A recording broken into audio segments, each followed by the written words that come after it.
What is up, guys? This is Misfit. Welcome back to OverTakes. Today is our Overwatch League MVP show. Today, I'm going to be going over a couple of different things. I'm going to be doing my top 4 for the Overwatch League MVP. The 4 guys I think are the best choices in my mind. Now, this is all my opinions. Want to get into like I'm jading this and we're, excluding that guy. These are the guys I think are the best in the league. The 4 best guys all year long. And they're my picks. Also, I'm going to go over the top 5 guys that got snubbed for an MVP nomination. Not necessarily to be the MVP itself, but to be in the mix. So, before we dive into this, I'd like to thank everybody for joining me on YouTube. Thank you very much. All your support's been greatly appreciated. If you're new, thank you very much for tuning in. It's greatly appreciated. Please hit a like, hit a subscribe, hit the alert bell. I do a lot of Overwatch League content, anywhere from 3 to 5 times a week, depending on what's going on. This week we're going to have a lot of stuff going on. We're doing award stuff. We're going to be diving into the playoffs somewhere midweek. But before then, today we're focusing on the MVP, then we'll focus on Rookie of the Year, and then we're going to hit some other stuff. Coach of the Year, maybe Comeback Player of the Year, some other stuff. If you guys have any suggestions, throw it down in the comments below. I'd love to hear what you guys have to say. Let's dive into this. We got the Overwatch League MVP list about a month ago or so. Voting has closed. We'll see. We're going to get the result of this at the grand final. Now, the list is good. I'm going to say that off the bat. It's not like last year where I had a lot of contentions with certain players that were on there and all that kind of just subjective stuff. This year they got a good list. So let's go down the list before I dive into my top 4. I figured I would do top 4 instead of top 5. I just wanted to keep it at that. That was the way I decided to do it. We have Alarm, flex support from the Philadelphia Fusion, Carpe, DPS from the Philadelphia Fusion, Choi Hyobin, flex tank from the San Francisco Shock, Violet, flex support from the San Francisco Shock, Krong, flex tank from the Guangzhou Charge, Eileen, DPS from the Guangzhou Charge, Fleta, DPS from the Shanghai Dragons, Void, flex tank from Shanghai Dragons, and Exy, DPS from Paris Eternal, and Yaki, DPS from the Florida Mayhem. All right, so let's start getting into this. This, like I said, this list is great. I think all of these guys are definitely worthy of being... They've all done things that have gone above and beyond like what a normal player does. They've carried games. They've done just unbelievable stuff to help their team. And one of the odd things I find with this list is there are a lot of flex tanks. I don't know if they really were into the whole... Because most of the year, the flex supports were on Sigma. Sigma was a big role, pivotal in a lot of the comps that they were running. But we have Choi Hyobin, Krong, Void, all in the flex tank position. I find that really, really odd. We have no main tanks at all. And honestly, early on in the season, and honestly, in any comp in Overwatch, main tanks are a big deal. But we had no main tanks nominated at all. So I find that extremely odd. So those are the nominees. They all have a massive resume, and they all did really, really well this year. Some of the guys, we have 4 rookies on the list too that could be literally go double dip into this if they win the MVP and win the Rookie of the Year. You have guys like Alarm, Yaki, Exy, and Krong that are all viable for both awards. But let's talk about the guys the 4 guys that I have on my list, and then we're gonna go over why I like them. And honestly, and I'm gonna say this right now, the other guys on the list are definitely worthy of being the MVP. These are just the top 4 guys that I like. I think the other guys have equally as good of a shot to win this as any, and they're and it's perfectly fine with me if they do. There's no egregious pick or anything like that. I mean, season 1, we had Jonak. He was the MVP. He was kind of he changed the way people play flex support. You know, the way he fragged on Zenyatta, he took it to another level. Last year, we had Sinatra. And then this year, let's get into it. All right, so without further ado, here's my top 4. My top 4. No particular order on this, mind you. It's just I don't have like a 1 to 4. My top 4, and I'll give some reasons why. Choi Hyobin from San Francisco. He is the most consistent player on the San Francisco Shock, who are arguably the best team in the league, maybe 2, with Shanghai 1 and 2. Anytime they need to get bailed out, Choi Hyobin's right there doing it. His Sigma's fantastic. He plays a phenomenal diva, and he is quite possibly one of the few guys in the league on flex tank / off tank that could play all of the heroes. He can play diva, roadhog, Sigma. He can even play Wrecking Ball, and if you need him to play Tracer or something like that on DPS, I'm sure he could pick that up too. But he can play all of the heroes, and even if necessary, he could play a main tank. I'm quite confident in that, and he is the guy on this team. He's the kind of the glue as far as when I watch San Francisco play. He is the guy that makes the initiations and the big plays when they need to happen to start. He doesn't necessarily do the unbelievable, ungodly things like Ons does, or maybe Rascal does on Genji and on other heroes, or Stryker does on Tracer, or even Violet when he starts fragging out. The guy that initiates all of their positives, and when they start changing a fight or going in and just making things happen, is Choi Hyobin. He has a really good partner as well on the tank line in Smurf too, but Choi Hyobin is the guy who should have been the MVP last year. I think in my top 4, subjective, in my top 4, I gotta have Choi Hyobin. Let's move on to the next pick in my top 4. Next pick, I have Fleta from the Shanghai Dragons. What else can you say about what Fleta does? He has a whole metric in the stats named after him. That was before he even got to Shanghai. He changed Shanghai. They were good last year with Ding, Diem, and Dia, and that team that they had last year that did really well. Okay, yeah, they were good. Flood is taken to another level because he got out of Seoul, which I didn't think was a good fit for him towards the end. It wasn't working. He got to Shanghai with Moon. He has just been unbelievable all year long. He was great in the early part of the season when we were seeing the Reaper May stuff and that kind of thing. And then they started breaking out and doing different stuff. He's great on Tracer, which I didn't know he was going to have a great Tracer. He was fantastic on Echo. Does good things on Genji.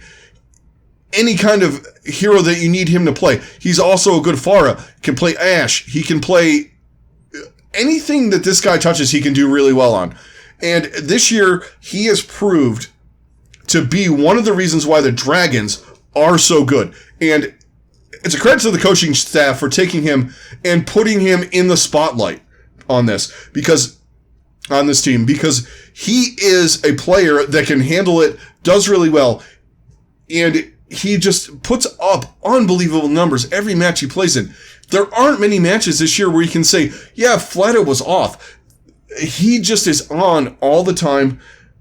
Fantastic DPS player. One of the reasons why, if not the capital reason why, the Shanghai Dragons are at the top of APAC and are one of the favorites to win in the playoffs this year. All right, my next pick. Yeah, you're gonna get on me, but I got Yaki from the Florida Mayhem, and here's the reason: Florida was not good. Let's just be. I mean, for the last 3 years, two years, I should say. For the last 2 years, Florida was terrible.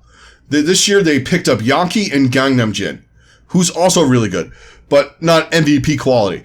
Now, Yaki, alongside a BQB, but Yaki has the power and has done for this team. What he has done is they have an actual carry DPS player. He is unbelievable on Tracer, unbelievable on Genji. You name it. This guy is just phenomenal. And early on in the season, when, it didn't look great. When he was on May to start, it looked a little weird. A lot of it was coordination with the team once they started getting going. And these guys got together and they figured out what's going to make this work. Yaki came out and was on fire. It started before the May melee and just rolling on throughout the whole rest of the season. Yaki has been a key component, much like Fleta, a key component to this team winning, and maybe one of the paramount reasons why this team is winning. Yeah, they have a lot of good players on this team, much like Shanghai, not on Shanghai's level necessarily, but like Shanghai has a lot of great players, but Yaki's a standout. He makes plays, he clutches fights out. He had that on Echo, he had a triple shatter when he phased in Reinhardt on his ultimate. That was one of the highlights he had. Just outstanding performances on Genji, Tracer, you name it. This guy has done phenomenal things this year for the Mayhem, and even running alongside a BQB, playing opposite his fantastic Ashe. Yaki's one of my top 4. My final pick in my top 4 is going to be Alarm from the Philadelphia Fusion. Look, Philadelphia was good last year. Decent. They picked up Alarm and they went to the next level. Alarm, you can even add Funny Astro in there, but I'm going to say Alarm, who was also highly anticipated to come onto this team and do a lot of things. He, right now, has changed the face of this team. Mostly because he just is possibly the best flex support in the league in his rookie year. He has taken this team from a kind of a top 5 and put them in the should win, get to the finals kind of team. And a lot is due to him and the way he plays. He has been able to enable their tanks, Fury and Sato. He just is just so good. Not to mention the fact, when you get to the down and dirty of the stuff he does, playing Moira, he knows how to mitigate the damage versus healing kind of thing with Moira. With Ana, he is unbelievable. Sleep darts. And the key thing with Ana that he is so good with, he uses the nades better than most of the veterans in the league. He's probably one of the best at knowing where and when to use the nade, whether to use it offensively, defensively. Yeah, and most of the time you want to use it offensively, but he knows exactly how to use it. He keeps Sato alive. I continually say this. For crying out loud, the dude can keep Sato alive for the majority of matches, and that's important. Sato's a very aggressive main tank. Some people might say he feeds. I just think he's really aggressive, and they couldn't handle it last year. But Alarm understands his style of play. He understands how Fury plays. He has this grasp of the team and playing support. He's just unbelievable. Such a worthy candidate for this. So that's going to do it for my top 4. My pick is going to be, it's really hard. It was really hard for me to pick this. I'm not going to lie to you guys. I think, and this even, the top 4, my top 4 was really hard to pick. Outside of Yaki, because I'm a homer. But in essence, this is one of the hardest picks I've had to make. But, ultimately I went with Fleta just because he has such an impact on that team. They have a lot of good players. Yeah, Fearless, Void, Li Jiegong. The list goes on. But Fleta is the guy on that team. He is what you want a carry DPS player, what you want a superstar, what you want your guy to be. He is big time in the big situations. When he needs to do something, he does it. He is an enabler of this team. He has catapulted them from a very good team coming out of last year into potentially the best team this year, and I don't want to call it an odds-on favorite, but a very heavy favorite to make it to the grand finals this year. He is the reason, and I think he should be the MVP. That's my vote. All right. Now, here's the next part. So, this is the part I want to talk about, because you always have these guys in any sport when you're talking MVPs or you're talking Rookie of the Year or All-Stars or anything like that. And now this is, regardless of what team they're on, I'm not going to get into guys that should have been up there. All those guys were worthy that were in there. And I don't think the list should have been longer, but these are guys, yes, there are guys on teams that are in here and that kind of thing. It's not going to add guys and subtract guys, this guy and that guy. These are guys that I thought had a fantastic year that should have been considered. The number one guy I got is from the Shanghai Dragons, and it's Fearless. Fearless, undoubtedly, in my mind, helped along with Fleta. Now, I said Fleta's my MVP, but Fearless took this from Fleta just doing his deadlift thing into making this a complete team. Because when they were flip-flopping him and Stan One, they were having some things. There was a lot, they were kind of inconsistent. They lost a soul. They played well, and then they played meh, and then looked okay.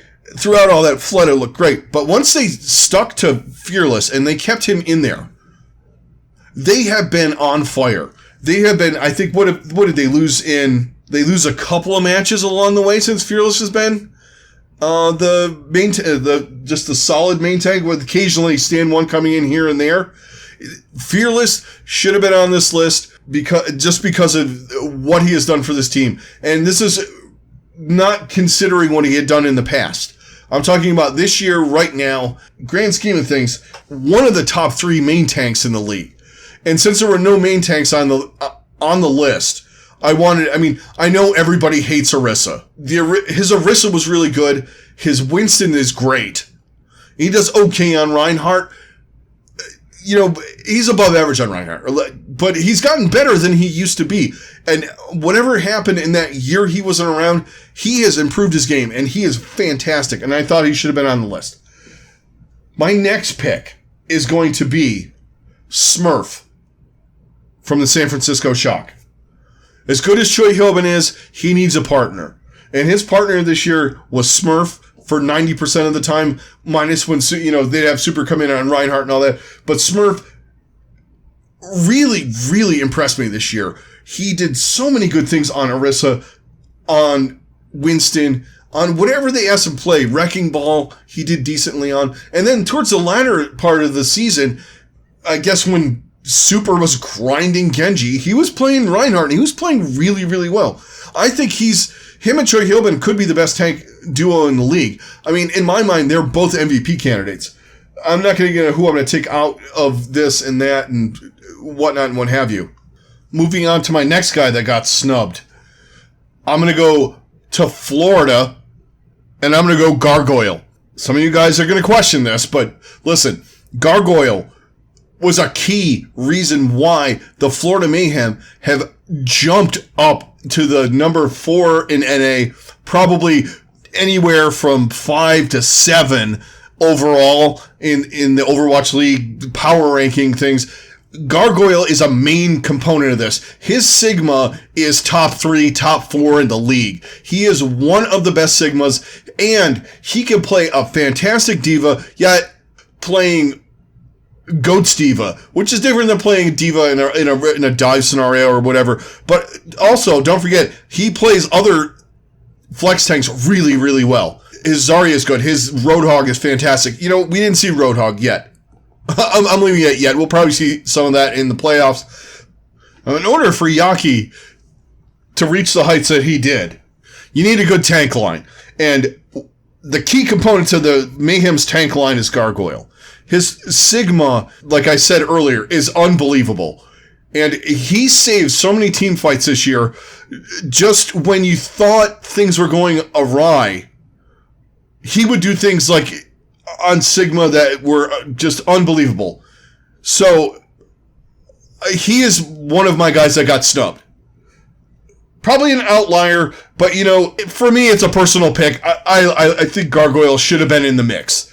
All right, next pick I have. All right, I was complaining about off-tanks. Maybe it was the off-tanks that were picked, I guess. I don't know. For the Paris Eternal to be as good as they were throughout the latter half of the season, Hanbin was the guy. And he came in earlier than Sparkle, but he made his presence known as soon as he got there. You know, I was singing the praises of Gargoyle and Choi Hyobin. This guy probably is on the level, if not slightly better right now. Maybe you can make an argument for this than Choi Hyobin. And that's not even diving into the stats that he had this year. If you go on to the stats page on the Overwatch League website, there's a lot of points where you look on things like final blows, damage done, all that stuff that matters. Hanbin's name is on there. Like I said about Yaki, in order to enable guys like Eggsy and Sparkle to do what they do, you need a guy like Hanbin there to just create the space and do the things that you need an off-tank to do. And on occasion, take over a match. This guy can do that on Sigma, on whatever you put this guy on. I have full confidence he can do that. He, especially on Paris, I'm not knocking the Eggsy pick because that dude is insane. But Hanbin just has an ability to take over a match on off-tank. And yeah, Sparkle is insane. So is Eggsy. Hanbin is the guy that makes the things happen, to me, to start. He gets the ball rolling. And this guy should be considered an MVP candidate. And if he was on this list, I probably would have had him in my top 4. To me, it goes without saying that this guy matters a lot to this team. Now, I had there were a couple of other guys that I thought about for my last spot that got snubbed. I thought about a couple of guys that were on lesser teams that made an impact on their team, but like I thought about guys like Logix. I thought he was just like the reason why Toronto's in matches right now is because of him. Even guys, if you're getting guys like Myeongbong, the only guy in Boston that's playing right now at a pro level. I couldn't put those guys in there because they're just on shit teams. And minus Lip. Lip was a legit good team. He does a really good job. But I'm going back to Paris again because this team is going to be... They're going to be competing with San Francisco in years to come. Just get ready for this because I have Fielder on here on my MVP list. Much like Alarm, he is an insane flex support. He also is a reason why they started climbing. You know, once they got him in there and they got Hanbin in there, and then of course they got Sparkle and Eggsy and all that. They got Eggsy back after he was injured. Fielder is doing a job on flex support on 200 plus ping, mostly playing like Ana and Zen and stuff that you wouldn't even, you're like, what are you fucking nuts for playing this? Is one of the best flex supports that has come into the league this year, minus maybe Alarm. He is doing phenomenal things for Paris. His Ana is just amazing. And then you add in the other heroes that he's really, really proficient on. And like I said before, playing on 200 ping is ridiculous. This guy should have been in the consideration as well. So those are my top 5 guys that got jaded or snubbed or whatever you want to call it from the MVP race. The other guys are all legit candidates. I just thought these guys should have been in the mix. But that's going to do it for the MVP episode, guys. I hope you really enjoyed this. I had a lot of fun trying to come down with a list of my favorites. It was really hard, but it was fun watching like the highlights and just looking at the different players and seeing what they do and how good these guys really are. They're all unbelievable, and whoever wins, I'm not going to be upset about this year. I think they're all legitimate, but that is going to do it. I'd like to thank everybody on YouTube. Thank you very much for all of the views, likes, subscribes, all the support you've been giving me. It's greatly appreciated. This is Misfit. I'm out. Everybody stay safe. Have a good rest of your day, and I'll talk to you on the next one.